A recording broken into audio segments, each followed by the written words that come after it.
Convention 73, the 52nd National Convention of the Disabled American Veterans and Auxiliary, held August 12th through the 18th in Miami Beach, Florida, at the Americana Hotel. The 1973 convention was a combination of thoughtful review of the past year's work, with long and sincere looks into the future, and, of course, the election of officers who would carry out the policies set by the convention. The keynote address was given by the Honorable William Jennings Bryan Dorn, Chairman of the House Veterans Affairs Committee. We need a strong veterans organization such as yours. I think that you are needed as never before, and I'm hopeful that you will continue to grow and continue to manifest a great influence for good in our country and a great influence on the Congress of the United States. The Veterans Administration health care program is always of concern to the DAV. The Honorable Rufus H. Wilson, Associate Deputy Administrator of Veterans Affairs, presented some of the positive aspects of VA medical care. Among the gains he cited was the fact that this year VA will have a budget of $2.7 billion for its health care system, compared with $1.4 billion 4 years ago. Now here is Richard M. Wilson, Assistant National Adjutant for Public Relations. Each of us serves as a public relations representative for the disabled American veterans. The DAV and Auxiliary is an organization of doers, in every sense of the word, for others. Monday afternoon, Charles L. Huber, DAV National Director of Legislation, covered the DAV's vital lifeline of legislation, including the furor that resulted from the VA's long-awaited proposal for validation of the 1945 schedule for rating disabilities.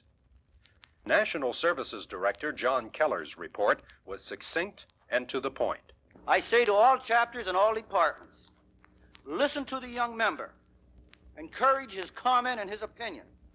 It is the veteran disabled in the Vietnam conflict who knows the true need and thrust for our programs in the future. One of the highlights of this session was the address by Senator Vance Hartke, Chairman of the Senate Veterans Affairs Committee. All of us believe in trying to conserve money, but I do not believe that it's right to say to the American men and women who have served this country that they're supposed to be the #1 victims of the hatchet and the cutting and the cost of government. I'm saying to you, it's high time that we treat the veteran of America as he's supposed to be treated, not alone as a first-class citizen, but as a first-class human being. That's important to America. Tuesday morning was a working session. Committee meetings dealing with veterans' rights, membership, legislation affecting veterans, employment, medical treatment, hospitals, and finance, including the program involving DAV scouting for the handicapped. That afternoon, retiring National Commander Jack O. Hicks addressed the convention. It's most important that we make our Vietnam veteran a vital part of our plans for the future. Encourage their membership in your chapters. When they're members, encourage them to contribute. I know the DAV will achieve even greater heights in the days and years to come.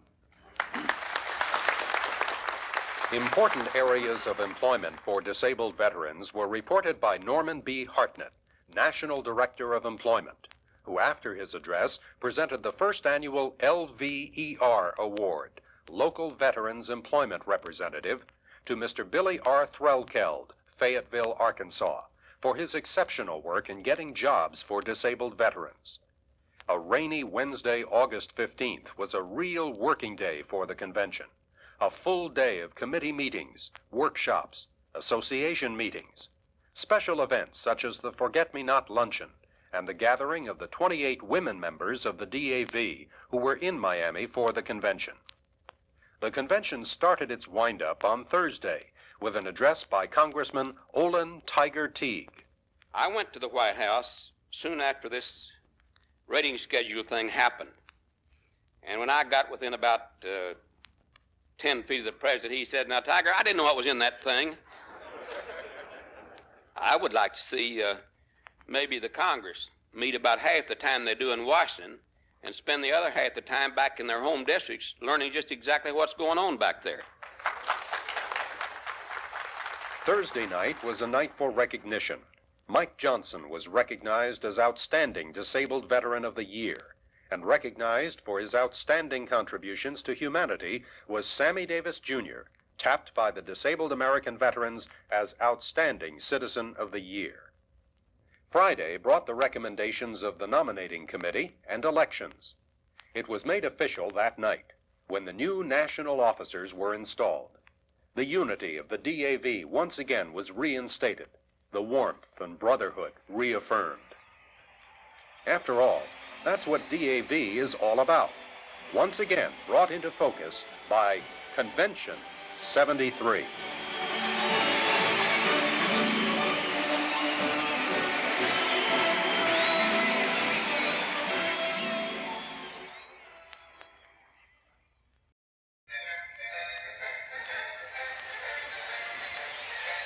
October 22nd, 1973, an historical moment for the disabled American veterans.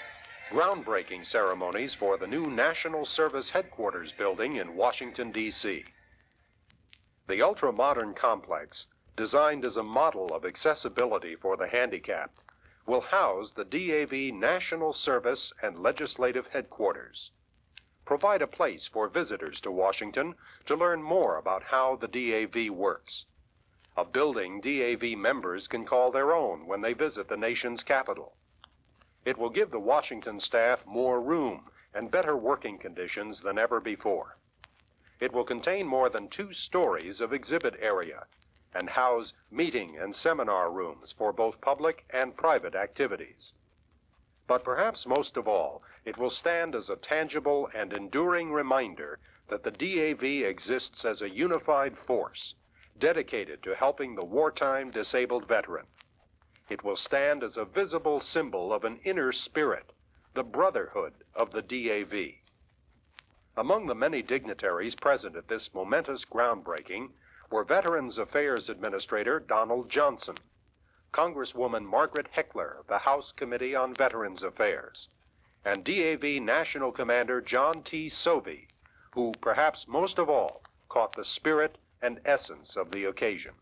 I know that the American people will respond enthusiastically to this message, that our new building will bring to them, and I know that whatever trials we may face in the years ahead, the DAV will flourish and prosper in its work of serving the interest of the disabled veteran and his family.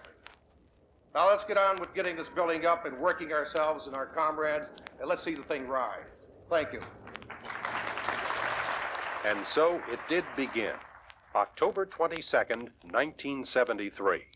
National Service Headquarters, representing a continual renewal of unity in membership, a membership vital to its very being.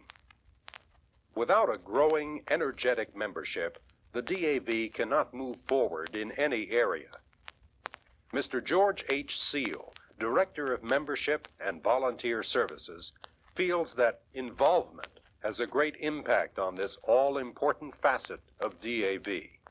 Since the organization of the Membership and Volunteer Services Division last year, we have attempted to stress and spread the Become Involved theme. Through this program, we will accomplish 2 objectives: extend service and thereby increase membership. Increased membership is directly proportional to increased involvement at every level.